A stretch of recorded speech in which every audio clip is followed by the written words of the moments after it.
Vie divine de la très sainte Vierge Marie. Chapitre 11. Mariage de Marie. Notre très belle princesse était à sa 13e année et demie, d'une grandeur très avancée, en corps et en âme, en vertu et en mérite, lorsque, dans une vision abstractive, Dieu lui donna un ordre qui la remplit d'un douloureux étonnement. « Il faut, ma fille, lui dit-il sans aucune explication, il faut que vous preniez un époux. » Mais comment cet ordre pouvait-il se concilier avec le vœu de chasteté qu'elle avait fait avec tant de bonheur et qu'elle aimait à renouveler si souvent? Son cœur, uniquement attaché à Dieu qu'il avait prise solennellement au ciel pour sa virginale épouse, avait horreur des créatures. Lui commander d'en recevoir une, n'était-ce pas surpasser même le sacrifice d'Abraham, obligé d'immoler son fils, car elle était plus attachée à la chasteté que le patriarche ne l'était à Isaac? Mais la très sage Marie suspendit son jugement sur une prescription si déconcertante, et, gardant l'espérance contre l'espérance, comme dit saint Paul, elle répondit à Dieu. « Créateur du ciel et de la terre, Maître souverain de toutes choses, vous pouvez faire de ce petit vermisseau tout ce qu'il vous plaira, sans que je manque jamais à ce que je vous ai promis. Si je ne m'écarte pas de votre bon plaisir, je confirme de nouveau mon engagement de demeurer vierge toute ma vie et de ne pas avoir d'autre époux que vous-même. Et, puisque je dois vous obéir comme créature, il vous appartient, comme mon époux, de tirer ma faiblesse de la peine où me met votre saint amour. » Quoiqu'un peu troublée et un peu triste, la très sainte Vierge fit alors acte d'obéissance le plus héroïque de sa vie jusqu'à ce moment.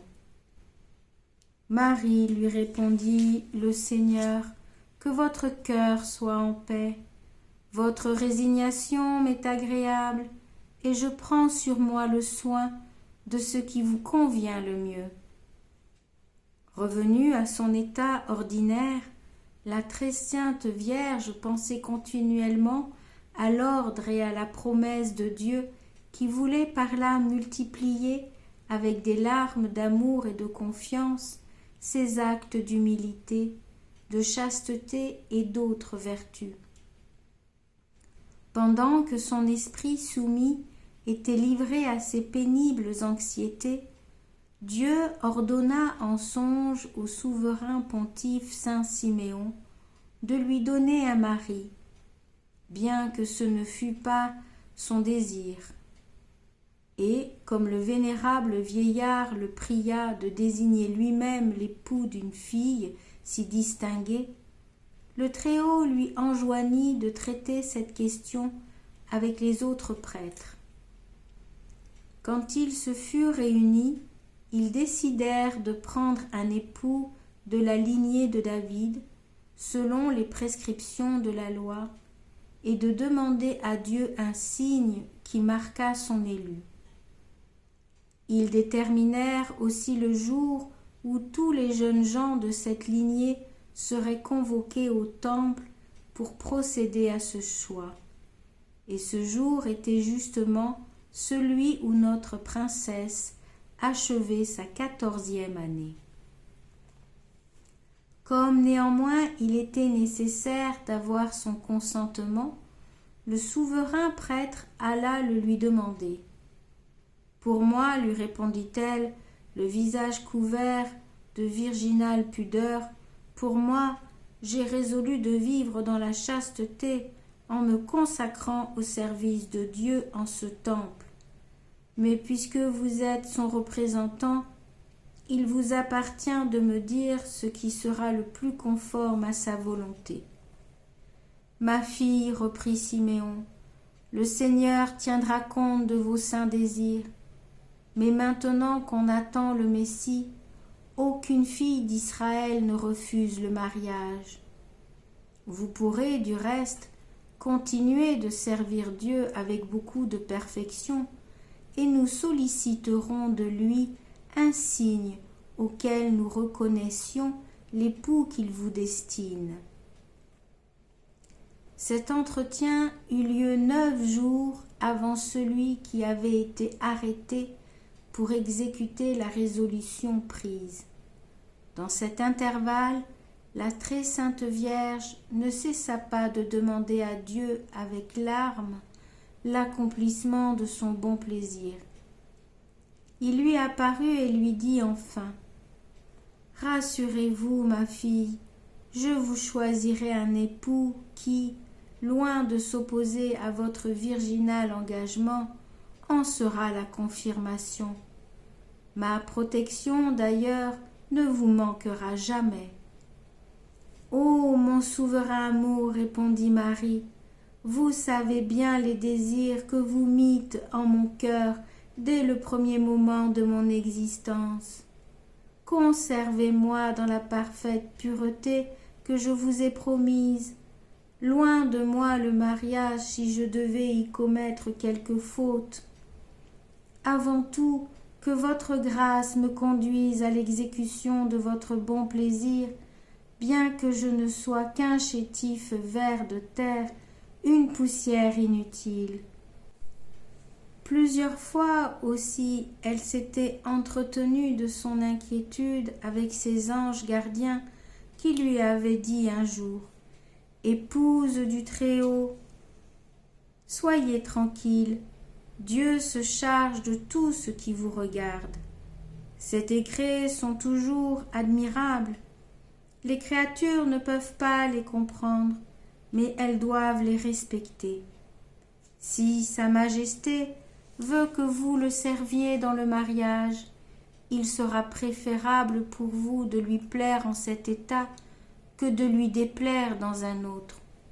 Comptez sur lui, sans aucun doute il vous conduira à ce qui sera le plus parfait, et partant le meilleur pour vous. » La Vierge très fidèle chargea ses anges d'offrir à Dieu l'hommage de son filial abandon à sa providence.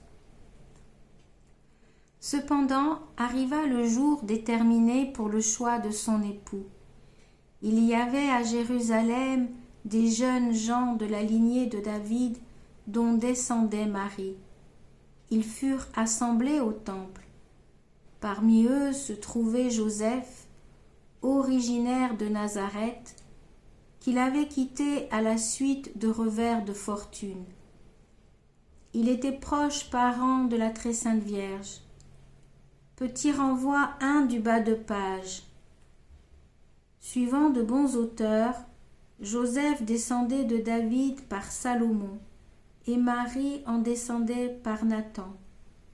Jacob, père de saint Joseph, était le frère de sainte Anne, mère de la très sainte Vierge Marie. Fin du renvoi de bas de page. Reprise de la lecture. Et, comme elle, il avait fait vœu de chasteté, mais à 12 ans seulement. Il était âgé de 33 ans, d'un visage agréable, mais d'une modestie incomparable, et d'une vie irrépréhensible aux yeux de Dieu et des hommes. Aussi avait-il été spécialement convoqué à cette réunion. Tous les jeunes gens assemblés unirent leurs prières à celles des prêtres pour que Dieu manifestât sa volonté. Il inspira alors au souverain pontife de leur faire prendre une baguette sèche et de lui demander de découvrir son choix par ce moyen. Comme il savait la beauté, la fortune et la vertu de Marie, tous désiraient ardemment de l'avoir pour épouse. Seul Joseph, qui avait pour elle plus de vénération que les autres, se croyait indigne de ce bonheur, renouvelait son vœu de chasteté et s'abandonnait à la volonté de Dieu. Pendant que tous priaient, la baguette que Joseph portait se mit seule à fleurir, et on aperçut une splendide colombe descendre sur sa tête. En même temps, Dieu lui dit : « Joseph, mon serviteur, Marie doit être votre épouse. Recevez-la avec soin et respect à cause de sa parfaite pureté, et faites tout ce qu'elle vous dira. » Les prêtres voient en lui l'élu de Dieu.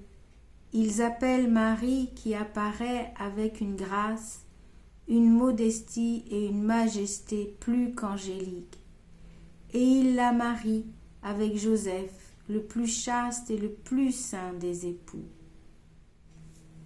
Elle va ensuite prendre congé des prêtres et de sa maîtresse dont elle demande la bénédiction. Elle fait aussi ses adieux à ses compagnes en sollicitant leur pardon et remercie tout le monde du bien qu'elle en a reçu. En tout cela, elle montra beaucoup d'humilité et prononça peu de paroles, car elle parlait très peu, mais tout ce qu'elle disait était d'un très grand poids. Elle quitta le temple avec une sensible douleur et s'en alla avec saint Joseph à Nazareth, où elle avait des propriétés de sa famille. Après les réceptions d'usage, Joseph dit à Marie : « Madame, je remercie le Très-Haut de la faveur qu'il m'a faite en me choisissant pour votre époux, bien que je ne sois pas digne de votre compagnie. Je désire que vous m'aidiez à lui témoigner ma reconnaissance par ma droiture de cœur à son service. Je veux aussi être votre serviteur. Puissiez-vous trouver dans mon dévouement une compensation aux biens et aux qualités qui me manquent. Dites-moi votre volonté, afin que je l'accomplisse. » La très sainte Vierge était assistée de ces 1000 anges gardiens en forme visible, comme elle le leur avait demandé, car Dieu l'avait laissée dans la crainte qu'elle avait toujours eue de parler à un homme seul. Elle répondit avec un respect voulu du Seigneur : « Oui, il est juste que nous remercions Dieu de nous avoir choisis pour son service. Je me reconnais plus redevable à sa divine majesté que toutes les autres créatures ensemble, parce que j'ai reçu plus de largesse qu'elle. Sous son inspiration et dès mon enfance, je me suis consacrée à lui par le vœu de chasteté. Il est mon époux. Je suis à lui et je veux inébranlablement demeurer à lui. Ma volonté, mon Seigneur, est que vous m'aidiez à garder mon vœu, mais en tout le reste, je resterai votre fidèle servante. »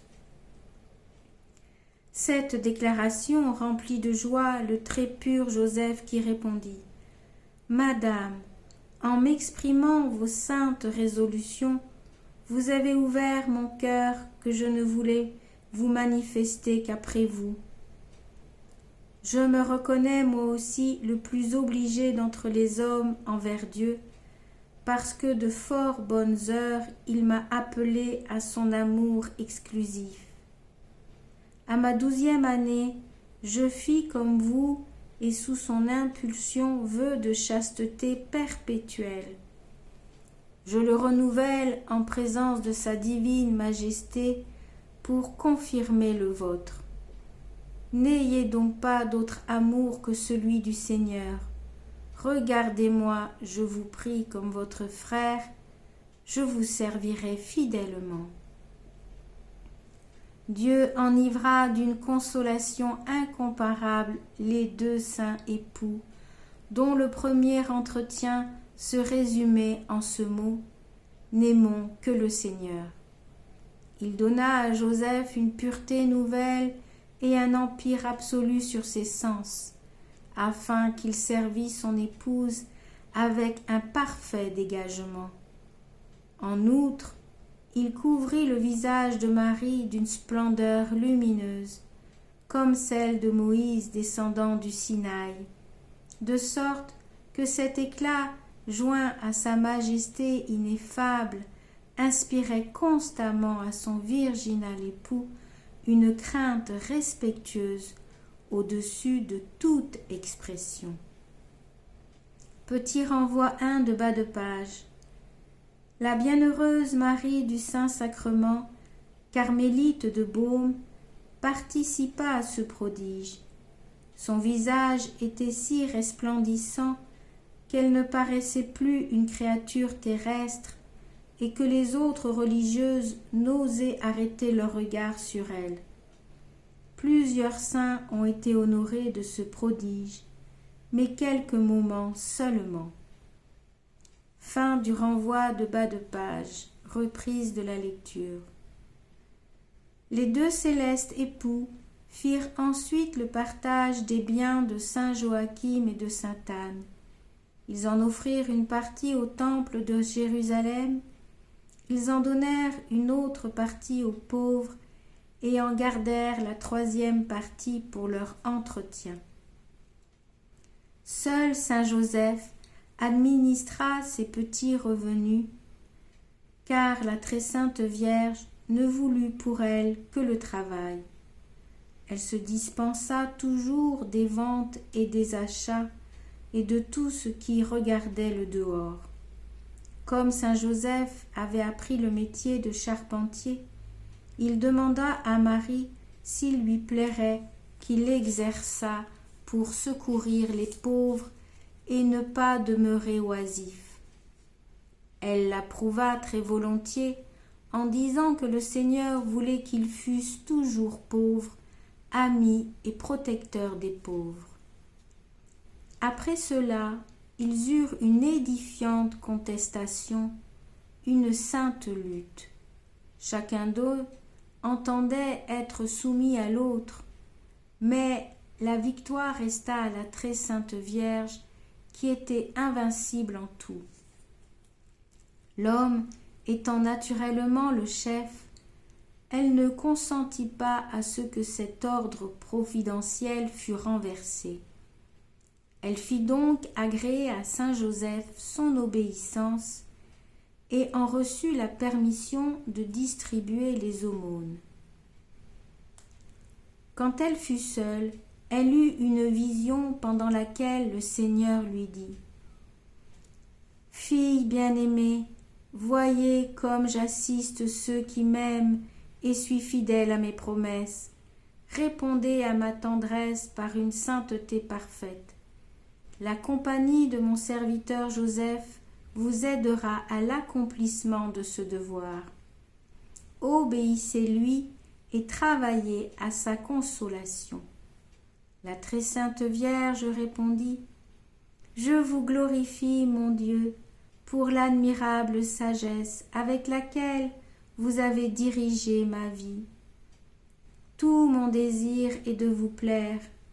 Daignez m'accorder votre bénédiction pour que je serve Joseph selon votre volonté et que je fasse toujours en mon nouvel état ce qui vous est le plus agréable. » La conduite qu'elle mena dans le mariage a été décrite d'avance par Salomon dans le dernier chapitre de ses Proverbes.